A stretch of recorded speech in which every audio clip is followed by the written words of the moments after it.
안녕하십니까. 오늘은 창업을 하려고 하는 여러분께 회계나 세무와는 조금 다른 분야를 가지고 말씀드려볼까 합니다. 저는 회계사로서 79년도 회계사 시작했으니까 올해로 따지면은 한 40여 년 이상 회계사업을 종사하고 있습니다. 그러다 보니까 작은 기업, 큰 기업 할 것 없이 수많은 기업에 방문하게 되고, 또 그 방문해서 경영진들과 대화를 나누고, 또 잘 되는 기업, 못 되는 기업, 또 문제가 있는 기업을 많이 봐왔습니다. 그리고 성공하는 기업인들을 볼 때마다 저 나름대로 좀 의문을 갖고 지켜보곤 했는데, 제가 보기에는 성공하는 기업인들은 분명히 그렇지 않은 기업인보다 뭔가 다른 점이 있다 하는 것을 항상 느껴왔습니다. 그러던 차에 제가 대학교 최고경영자 과정에서 이러한 성공 기업인에 관한 이야기를 할 기회가 왕왕 있었는데, 그때 이야기한 내용을 중심으로 또 현재 제가 새로운 코로나 시대를 맞이해서 우리가 어떻게 기업을 경영을 해야 될 것인지, 그런 점을 가지고 여러분과 같이 생각을 해보는 시간을 가질까 합니다. 먼저 오늘 제목이 성공 기업인의 요건입니다. 이런 요건이라든지 이런 내용에 들어가기에 앞서서 성공 기업인에 대해서 한번 생각해 볼까 합니다. 이 성공 기업인을 다시 또 나눠보면은 성공이라는 개념과 기업인이라는 개념이 또 합쳐 있습니다. 또 기업인을 다시 또 살펴보면은 기업이라는 컨셉과 기업을 경영하는 경영자의 컨셉이 같이 혼합되어 있습니다. 그래서 전체적인 내용을 들어가기 전에 이런 기초 개념에 대해서 조금 살펴본 후에 내용에 좀 들어갈까 합니다. 모두에 말씀드리고자 하는 것은 이거는 어느 책에 나온 것도 아니고 또 하나의 뭐 만고불변의 진리나 원칙도 아닙니다. 단지 제가 실무 생활을 하면서, 전문가 생활을 하면서 많은 기업인들을 만나고 그 기업인과 만나면서 체득한 느낌이 온 그런 내용을 종합적으로 제가 정리한 것이기 때문에 여러분이 기업을 경영하시면서 하나의 참고로 삼아주시면 감사하겠습니다. 우선 우리가 누구나 다 한 번 태어나서 세상을 두 번 사는 것이 아니라 한 번밖에 살지 못합니다. 그래서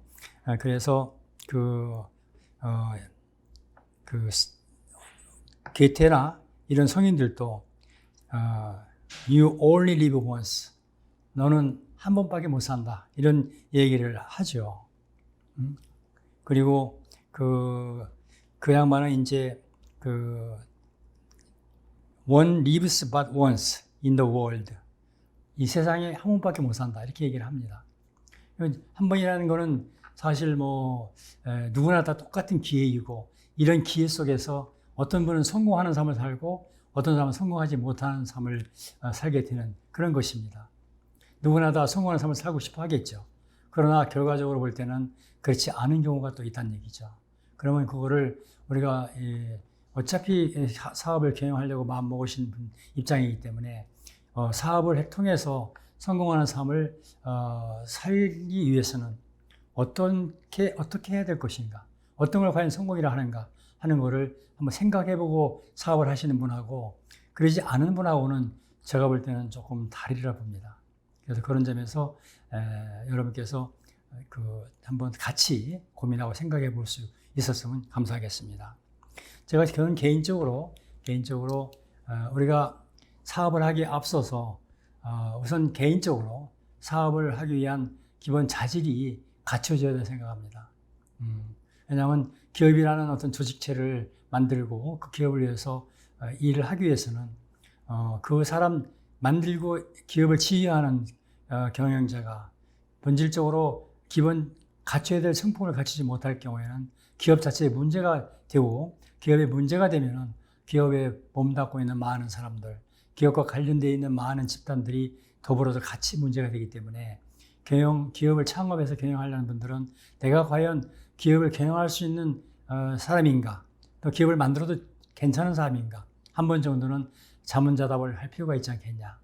그런 면에서 오늘 제가 다루고자 하는 주제하고 좀 같이 비교하면서 생각을 해보시면 좋겠습니다.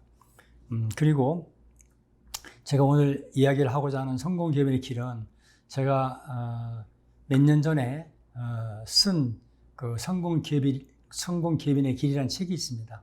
그 책에서 다뤘던 내용을 일부 또 발췌한 것도 있습니다. 그래서 혹시 더 깊게 살펴보시려고 원하시는 분들은 제가 몇 년 전에 쓴 성공기업인의 길이라는 책이 있습니다. 인터넷에 검색하면 나올 수 있기 때문에 한번 같이 참고하시면 좋겠습니다. 자, 그러면은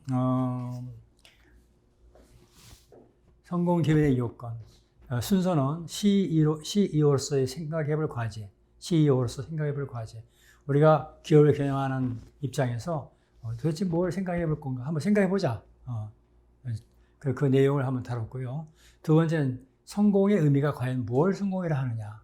우리가 상식적인 개념으로는 다 어느 정도 다 알겠지만, 그러나 좀 더 한 번 더 진지하게 생각해보자는 뜻으로 제가 넣고요. 성공을 했다고 할 때 그 성공했는지 여부를 판단할 수 있는 기준이 과연 뭘까? 판단 기준. 그 다음에 네 번째는 회계의 입장에서 본 우량 기업.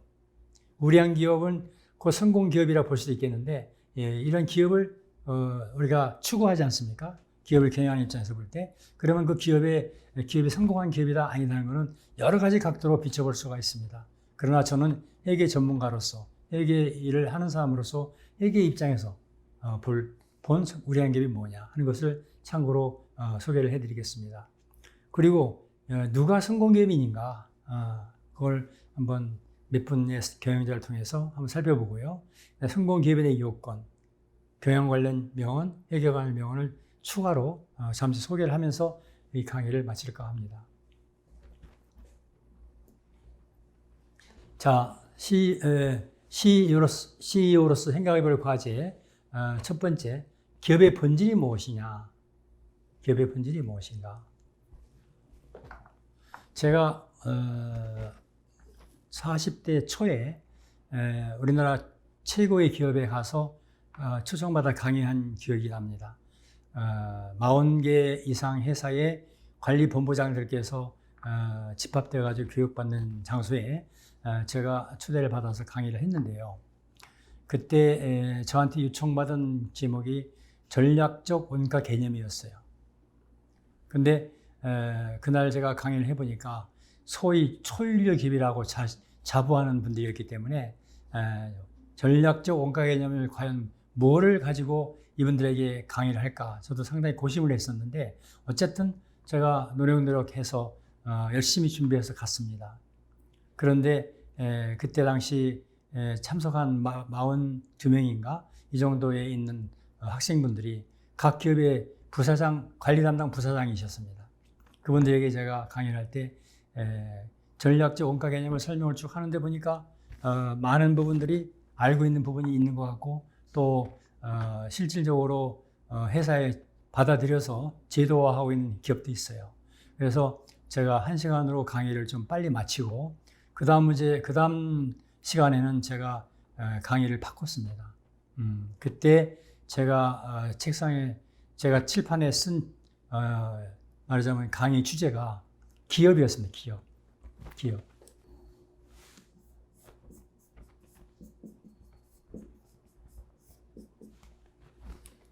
그래서 1시간 동안에 기업에 대해서 관리본부장들하고 토론을 했습니다. 우리나라 초일류 기업이라고 하는 S기업 관리본부장들께서는 기업이 과연 뭐라고 생각하시는가 의견을 제가 거꾸로 듣겠다고 그랬어요. 그랬더니 너무나 쉽고 너무나 본질적인 용어라 제가 질문을 해도 답변을 안 해요. 그래서 제가 강제로 지명했습니다. 마지막 제일 젊은 분한테 했더니 그분이 이제 그 기업에 대해 설명을 하는데 재화와 용역을 생산하고 이윤을 창출하고 등등 경제학적인 개념으로 기업을 정의를 하더군요. 근데 사실은 제가 원래 뜻했던 거는 그런 용어를 알기 위해서가 아니라 최고의 기업에서 있는 관리를 책임지는 그런 분들 입장에서 볼 때 그 기업을 어떻게 생각하냐, 내가 기업을 바라보는 시각이 뭐냐, 그걸 나는 알고 싶었던 거죠. 근데 두 번째, 세 번째는 이제 자꾸 이제 자원자가 나와서 본인들의 의견을 얘기했습니다. 근데 그 종합적인 의견을 다 말씀드릴 수는 없고, 제가 최종적으로 마무리를 지면서 기업에 대한 저희 남들의 마무리를 지면서 뭐라고 얘기했냐면은, 기업은 소중한 생명체이다. 생명체이다. 왜냐하면은 기업이라는 거는 만들어지는 순간부터 끊임없이 움직이는 생명을 가지고 있다.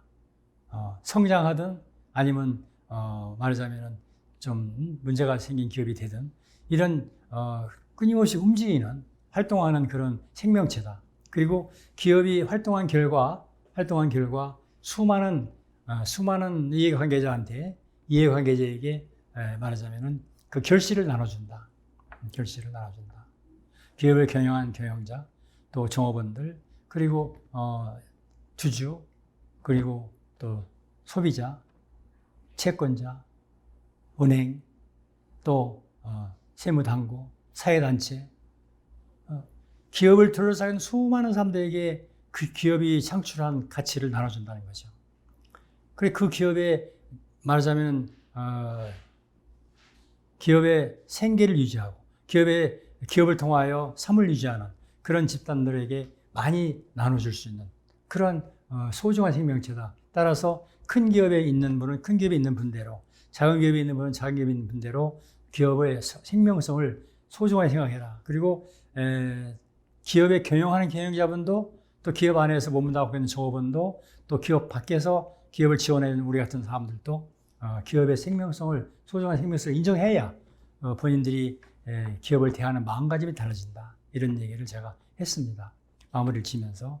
그리고 실질적으로 제가 세무공무원 교육원에 가서 강의를 할 때도 조사위원들 가정을 강의할 때도 제가 그랬어요. 기업이라는 거는 우리가 소중한 생명체이기 때문에 그 기업을 통해서 수많은 과실들이 나온다. 급여, 배당, 이자, 세금, 이런 수많은 과실들이 나오는, 적과 끓이오르는 가난한 얘기입니다만 수많은 그 중요한 소중한 그런 과실들이 나오는 기업을 우리가 대할 때 소중하게 대하자. 그래서 세무조사를 나가더라도 기업 측에서 누락한 세금을 추징하는 것까지는 좋지만 그러나 기업 자체가 쓰러질 정도로 기업을 배해버린다거나 그런 거는 제약이다. 저는 그렇게 얘기했습니다. 그래서 세무조사를 할 때 기업을 바라보는 시각을 소중한 마음으로 바라보시고 그 기업이 의도가 했든 의도하지 않았든 세금 안 낸 세금을 걷는 것까지 좋지만 그 기업이 생명성을 지켜줄 수 있도록 해주면 좋겠다라고 제가 얘기를 했습니다. 그게 그분들 입장에서 볼 때는 과연 옳은 것인지 아닌지는 별개로 하고요. 저 입장에서는 그렇게 얘기를 했어요. 이와 같이 이제 일단 전제를 소중한 조직이란 소중한 생명체라는 걸 전제로 하고 다음에 기업은 누구의 것인가를 한번 살펴보겠습니다. 여러분은 창업하는 입장에서 내가 만든 기업이 과연 누구 거냐라고 묻는다 그러면은 대부분의 경우에 이 기업은 내 거다. 내 아니고 누가 이 주인이냐. 이렇게 생각하시기 쉬울 것 같아요. 그러나 이건 보는 자의 입장에서 나라에 따라서 좀 다르다고 그래요. 미국 같은 경우는 철저한 자본주의 사회이기 때문에 주주의 것이다. 기업은. 그 다음에 유럽 같은 경우는 또 노사 공동 문화가 또 형성되다 보니까 노동자와 경영자의 공동의 것이다. 이런 분위기가 많다고 그러고, 또 일본 같은 경우는 종업원들이 기업에 대해서 평생 직장이라는 개념 때문에 그런지 몰라도 기업은 종업원들이 우리 것이다, 종업원의 것이다 이렇게 생각을 하고 그런다고 그래요. 대체적으로. 그러나 그렇지 않은 분들도 물론 있겠죠. 그럼 우리나라의 경우는 기업이 누구의 것이냐고 생각하겠냐 이거죠. 우리나라의 경우는 제가 지금까지 쭉 기업을 살펴보면서 기업을 지켜보면서 제가 느낀 거는 우리나라의 경우는 아마 저마다의 것이다. 저마다의 것이다.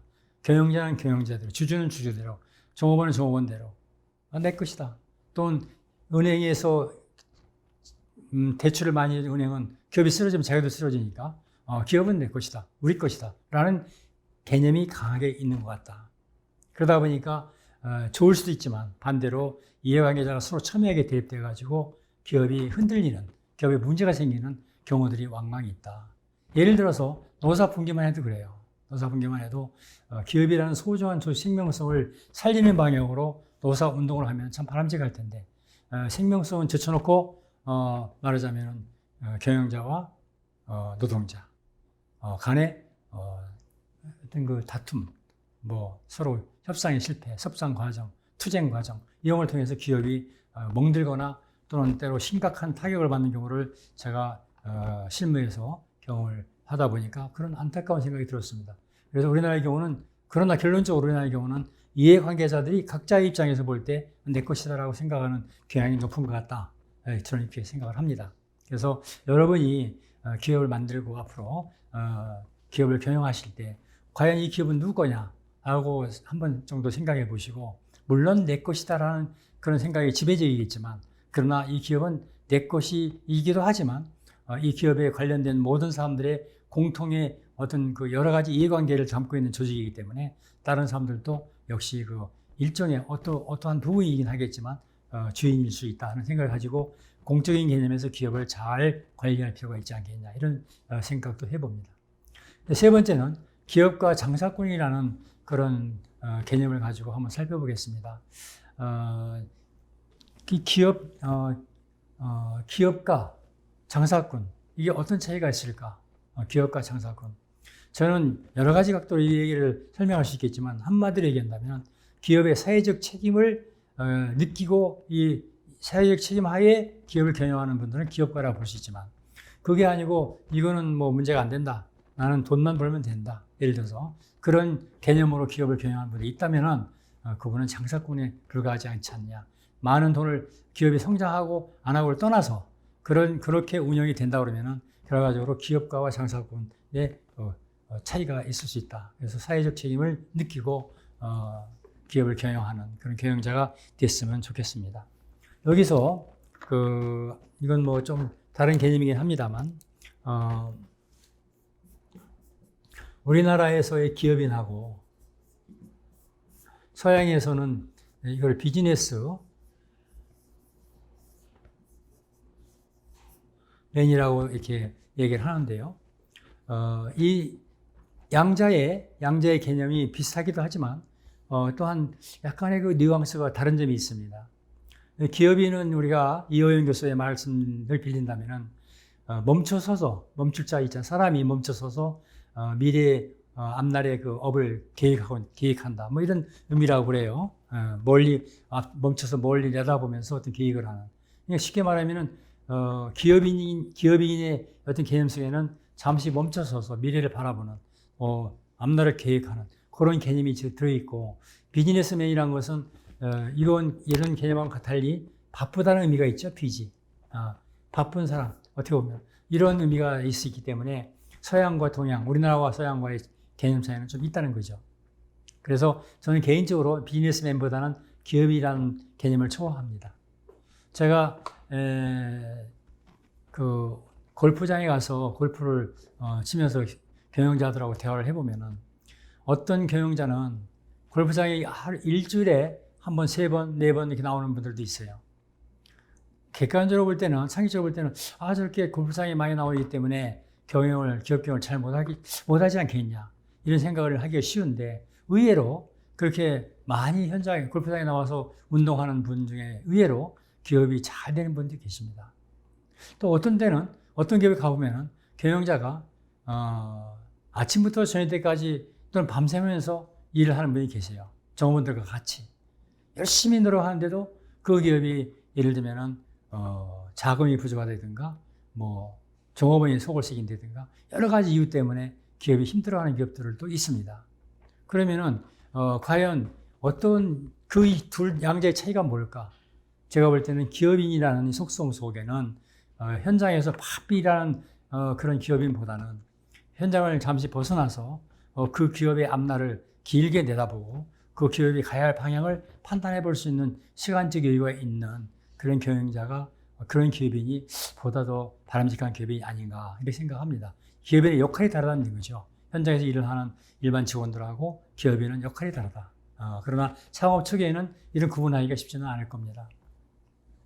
그래서 그런 어떻게 보면은 기업을 크게 바라보고 멀리 바라보고 디자인을 할 수 있는 그런 경영이 됐으면 좋겠습니다.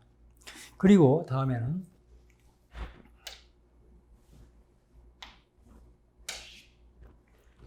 경영자의 3대 자격 요건으로 제가 이렇게 적어봤습니다. 이것도 제가 판단할 때 이 정도의 요건이 필요하다. 그리고 제 나름대로 생각한 사항입니다. 이게 어디 책에 나온 것도 아니고요. 그러나 소개를 하고 싶어서 이렇게 했습니다. 제일 먼저 중요한 그 일종의 자격이랄까요? 요건 중 하나는 통찰력, 선견력이라고 생각합니다. 기업이라는 거는 말하자면은 그 1년 후, 5년 후, 10년 후 이 기업이 어떤 방향으로 성장해 갈 것이냐 하는 것을 판단하고 예지할 수 있는 능력, 예견할 수 있는 능력이 있는 경영자하고 그러지 않고 1년 후, 5년 후, 10년 후에 기업이 굉장히 그 디클라인되는, 사양되는 그런 아이템을 운영하는 기업하고는 전혀 다르죠. 비록 지금은 똑같이 출발한다 하더라도 미래를 바라보는 그러한 그 통찰력의 차이에 의해서 기업이 크게 많이 달라지리라 봅니다. 그래서 이런 관계로 그 통찰력이 중요하다. 뭐 인사이트, 포사이트 이렇게 얘기를 합니다만 예를 들면은 빌 게이츠 같은 경우는 대형 컴퓨터에 매달려 있을 때 많은 사람들이 빌 게이츠는 어떤 상상을 했냐? 각 책상마다 PC가 있다는 상상을 했대요. PC가 책상에 놓여 있는 것을 상상을 했다고 합니다. 빌 게이츠는. 벌써 다른 것이죠. 대형 컴퓨터가 굉장히 인기가 있고 그거를 굉장히 관심을 갖는 시기에 벌써 미래를 내다본 거라고 봅니다. 미래를. 그리고 손정희 사장 같은 경우는 제일교포 사장이죠. 손정희 사장 같은 경우는 중국의 마윈 회장이 도와달라고 할 때 2천만 달러를 도와달라고 할 때 오래 걸리지도 않고 6분 만에 결정을 내렸다고 합니다. 그럼 왜 그랬을까? 분석하고 전문가를 통해서 다 확인하고 할 시간이 있었겠어요, 6분 만에. 그러나 그 본인의 판단력이 있었다는 얘기죠.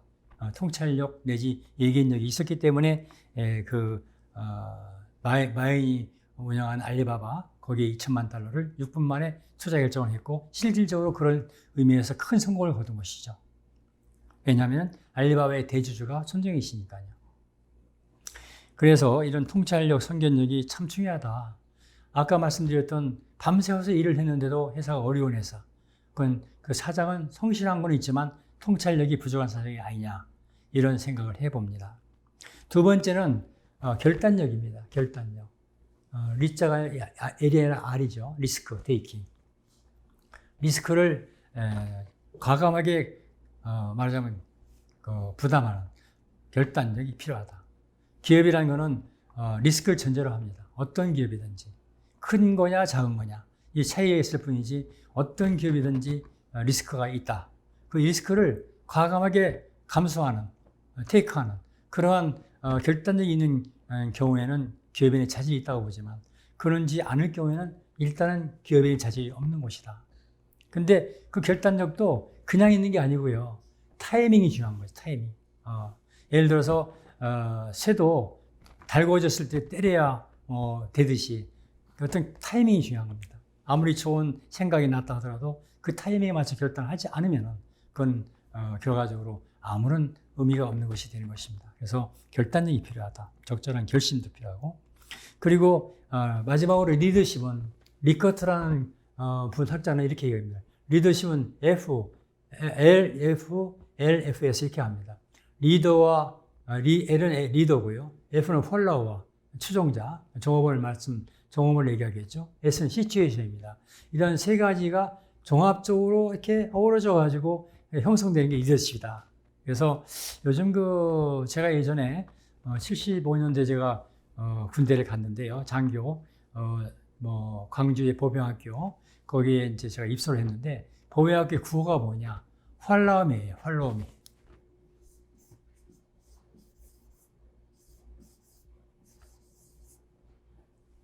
나를 따르라. 이게 보병학교의 구호입니다. 그 당시는 나를 따르라 하는 것이 리더십이었어요. 근데 지금은 요즘에는 어떻게 이게 바뀌고 있냐면은, Let's go together.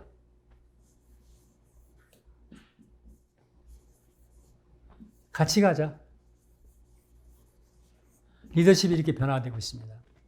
또는 우리나라에 방문했던 교황님, 그걸 얘기를 하면서, 서번트 리더십, 겸손한 리더십이죠.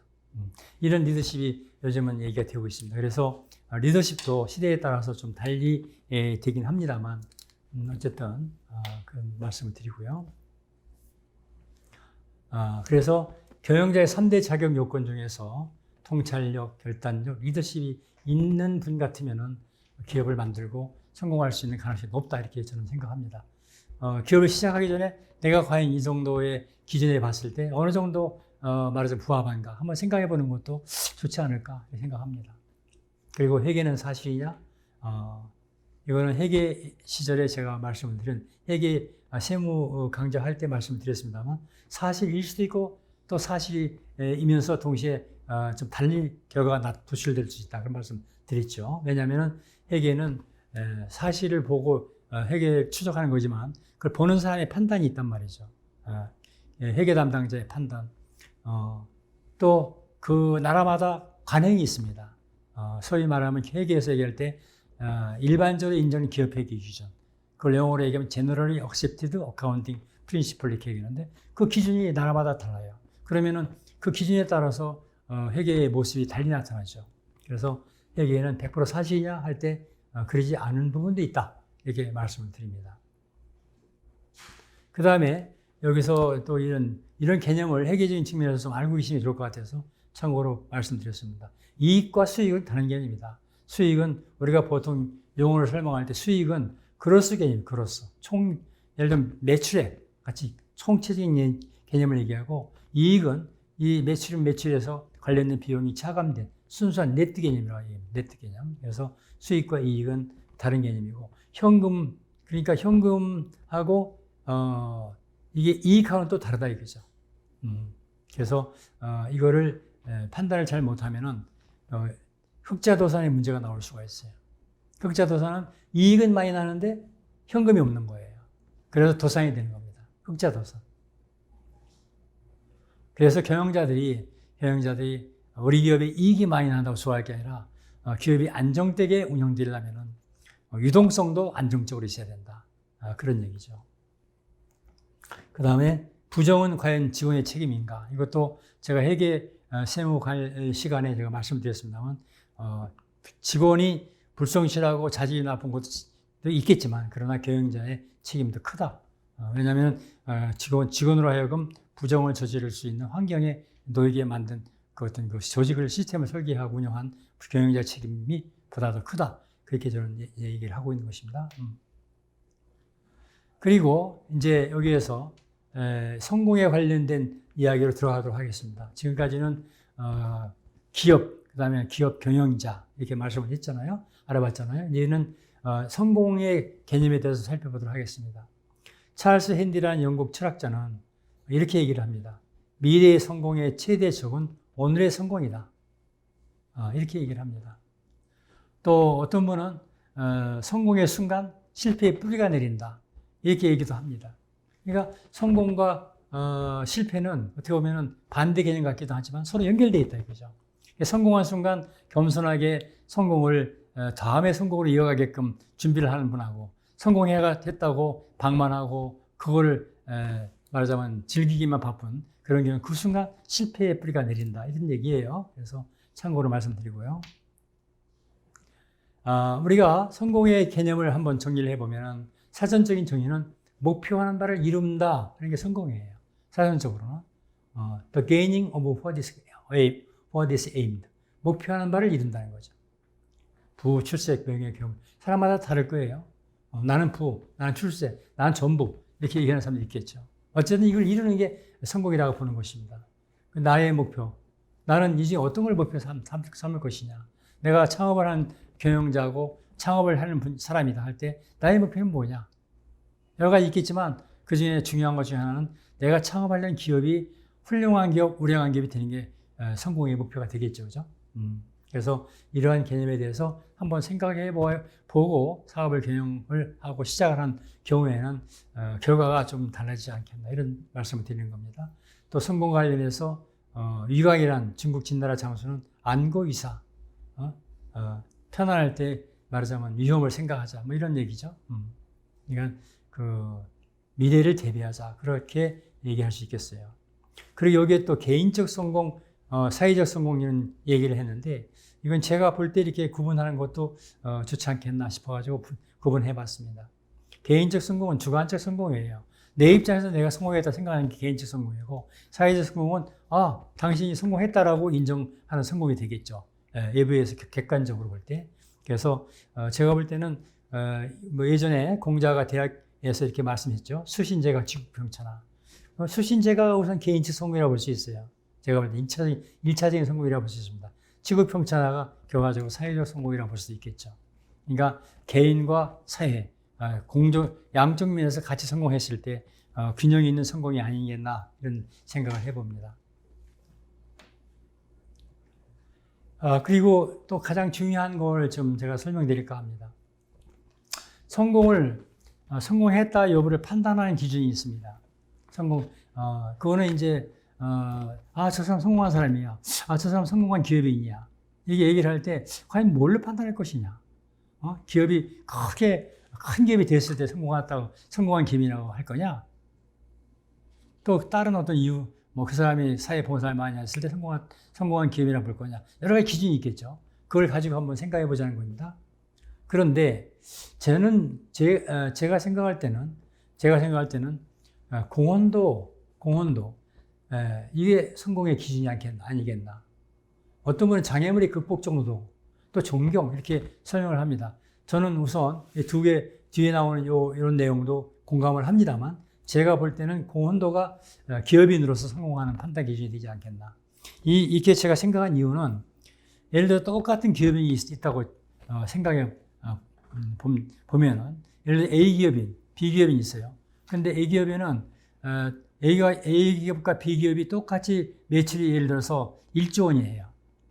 근데 A 기업인은 사실은 학교도 잘 못 나오고 그야말로 굉장히 사회적으로부터 입은 것도 별로 없는 상태에서 혜택을 입은 것도 없는 상태에서 본인이 성실하게 열심히 잘 노력해가지고 기업을 일궜어요. 반면에 B라는 기업인은 선친으로부터 물려받은 유산과 또 자기가 그 선친으로부터 물려받은 유산을 플러스 좋은 교육을 받고 출발점부터 굉장히 그 든든한 상태로 출발했어요. 똑같이 20년간 사업을 했는데 A기업은 1억, A기업도 1억, B기업도 1억이라 할 때 매출이. 그러면 1조라고 할 때 그럼 똑같이 1조가 올렸기 때문에 둘이 다 똑같은 성공이냐 그렇게 생각하기 쉽지만 저는 그런 걸 분석하기 위해서 이런 개념을 도입한 겁니다. 그래서 공헌도가 높은 사람이 성공한 사람이라 본다. A보다 B보다 A가 공헌도가 높다면 그 사람이 성공한 사람이다. 비교했을 때. 그 공헌도를 어떻게 구할 거냐? 사회에 대한 공헌. 그 기업인이 사회에 어떤 공헌을 했는가, 기여를 했는가. 그거를 얘기하고요. 분모는 사회로부터 얻은 희생입니다. 쉽게 표현해서 예를 들어서 뭐 정경 회장 같은 분들 국민학교밖에 못 나왔다고 그러잖아요. 초등학교.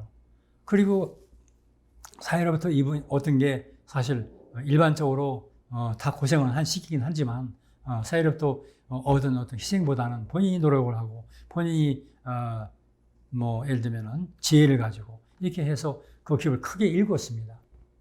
근데 그렇지 않은 다른 기업인처럼 예를 들면은 뭐 부모님한테서 유산 받아서 좋은 교육 받고 든든한 배경하에서 똑같은 기업을 일궜다 할 때 이 사회로부터 입은 희생이 다른 것이죠. 그래서 똑같이 10이라는 아웃풋을 했을 때 정경 회장 같은 분은 사회로부터 얻은 게 2이다. 그러면 공헌도가 5가 되겠지만 다른 어떤 분 같은 경우는 만약 사회로부터 얻은 게 5다. 그럼 2밖에 안 되는 거죠. 그러면은 5대 2로 해서 정 회장 같은 분이 공헌도가 높기 때문에 더 성공했다고 판단을 할 수 있지 않을까 이런 생각을 저는 해봅니다. 그래서 이 공헌도가 그런 의미에서 제가 말씀드린 거고요. 그 다음에 부커 워싱턴이라는 분은 장애물을 얼마나 극복했냐 가지고 성공으로 평가하겠다 그런 얘기죠. 성공은 그 사람이 현재 옳은 위치를 평가하는 것이 아니라 성공을 위해서 노력하는 동안 얼마나 많은 장애물을 극복했는가를 평가된다. 제가 공헌도로 얘기할 때의 개념하고 약간 혼합된 부분도 없지 않아 있습니다. 왜냐하면 장애물을 극복을 하는 경우는 예를 들어 사회로부터 입은 희생이 없는 사람은 굉장히 힘들었겠죠. 그러나 사회 주변에 모든 백그라운드가 좋고 자금도 있고 인적 자원도 많고 한 분이 라면은 장애물을 극복하기 쉬웠겠죠. 그러니까 그런 면에서 볼 때는 일맥상통하는 부분이 있다고 볼 수 있습니다. 그리고 짐 콜린스라는 분은 날이 갈수록 부인과 가족으로부터 순경받는 것, 이게 성공이다. 가까이 있는 분으로부터 진면목을 그 사람의 진면목을 바라볼 수 있는 가까운 사람으로부터 인정받는 것이 성공하는 것이다라고 얘기를 하는 이것도 역시 굉장히 중요하다고 봐요. 예. 이거는 여러 가지 경우에 또 말씀드릴 수 있겠습니다만 시간상 그냥 넘어가겠습니다. 그 다음에 회계 입장에서 본 우량 기업입니다. 회계 입장에서 본 우량 기업. 우량 기업을 회계적인 입장에서 보자는 얘기죠. 이때 경영학자 길메이라는 분은 기업 질병에 걸리지 않은 기업이 우량 기업이다. 이렇게 얘기를 합니다. 그럼 기업 질병이 뭐냐? 바로 1, 2, 3, 4. 5가지에 해당이 되면 기업의 질병이 걸렸다는 것이지, 기업이. 자본이 부족하다. 질병이 걸린 거예요. 과도한 예상 매출금. 채권이 많은 거죠. 과도한 재고 투자. 재고 자산이 많은 거예요. 안 팔리고. 이거는 팔기는 팔았는데, 회수를 못 한 거고. 이거는 팔리지 않고 갖고 있는 거고. 과도한 시설 투자. 이거는 내가 물건을 만들어서 파는 그런, 볼륨보다는 시설이 과대하게 돼 있는 거예요. 그냥 멈춰 있는 겁니다. 5번째, 이익이 과소하다. 팔기는 파는데 마진이 없다. 쉽게 말하면. 이런 기업을 경영하는 경우에는 기업 질병에 걸렸다고 보는 거죠. 걸렸다고. 그래서 이거를, 자본 조달과 운영 측면에서 볼 때는 자본 부족은 자본 조달이 불량한 거고, 요 3가지는 이 조달된 자본을 어떻게 운영했느냐에 따라서 운영 상태가 불량한 거예요. 네. 그 다음에 이거는 수익이 과소하거나 비용이 과대하거나, 그래서 이익이 과소한 거죠. 그래서 이거를 판단할 수 있는 곳은 어디냐? 이거는 재무구조의 불량이다. 재정 상태. 요 2가지는 그 대처사표에 나옵니다. 재무상태표. 또 수익 과소 비용 과대를 분석하고 판단할 수 있는 곳은 어디냐? 손익계산서입니다. 경영 성과가 저조하다는 거죠. 그래서 이러한 거를 우리가 한마디로 기업 질병에 해당된다. 따라서 이런 기업을 경영하면 안 된다. 기업을 이렇게 경영하면 안 된다. 이거를 벗어나야 우량 기업으로 갈 수가 있다. 이런 말씀을 드립니다. 그 다음에 여기는 이제 그냥 여러 사진이 나오는데요. 우리가 흔히 사람들한테 많이 알려진 그 경영자를 한번 사진을 올려봤습니다. 이분은 누굴까요? 이분은 리앤홍입니다. 리앤홍. 바이두그룹 회장입니다. 바이두그룹. 중국의 세계 최대 엔진 검색 기업입니다. 검색 엔진 기업입니다. 바이두. 이분은 누굴까요? 잘 아시는 스티브 잡스죠. 스티브 잡스. 애플 창업주. 이분은 누굽니까? 이분은 빌 게이츠죠. 빌 게이츠. 마이크로소프트. 이분은 누굴까요? 커넬 할랜드라고 해서 KFC 창업주입니다. KFC 창업주. 이분은 잘 아시죠? 정주영 회장. 제가 제일 좋아하는 분입니다. 이분은 이병철 회장입니다. 이분은 누굴까요?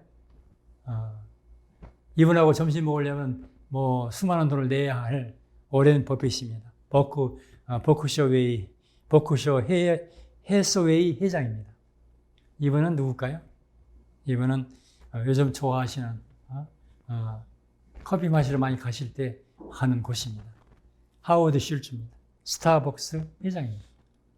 이런 분들은 어쨌든 간에 사회적으로 많이 알려져 있고, 또 이분들의 성공 스토리를 보면은 다 아까 말씀드렸던 그런 요건에 해당되는 분들을 갖고 있어요. 그래서 성공한 기업인들로 일단 인정이 되는 분들입니다.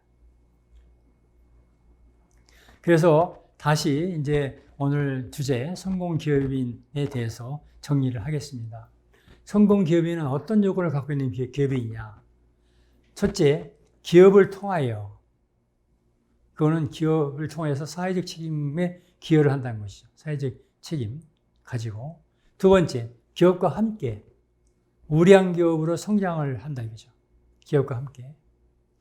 그 다음에 기업 안에서 종업원이라든지 구성원으로부터 조직 내 존경과 사랑을 받을 수 있는 가까운 곳에 있는 사람으로부터. 그 기업 경영자가 아무리 사회적으로 유명하고 큰 기업을 운영한다 하더라도 그 기업 안에 있는 종업원들로부터 치단받고 그런 경우에는 결코 성공한 기업인으로 볼 수 없다고 저는 생각합니다. 그 다음에 마지막으로 성공을 이루는 사람. 이런 과정과 더불어서 제일 중요한 본인의 목표를 달성하는 분입니다. 내가 어떤 목표를 가지고 기업을 만들었다. 그럴 때 그 목표를 이루는 분이에요. 목표가 예를 들어서 기업을 잘 크게 해서 우리나라의 경제 발전에 이바지하고 삼성처럼 사업 보급을 하고 그 목표가 될 수 있겠죠.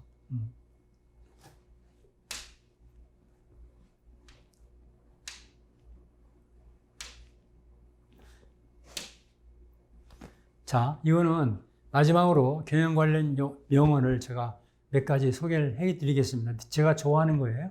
이봐 해봤어. 시련이 있어도 실패는 없다. 정정 현대그룹 창업주입니다. 해보지도 않고 말하지 말라 이거죠. 도전해라. 시련과 실패는 무슨 차이가 있을까요? 시련은 결코 좌절하지 않는 거예요. 어려움을 겪고는 있지만 실패는 뭡니까?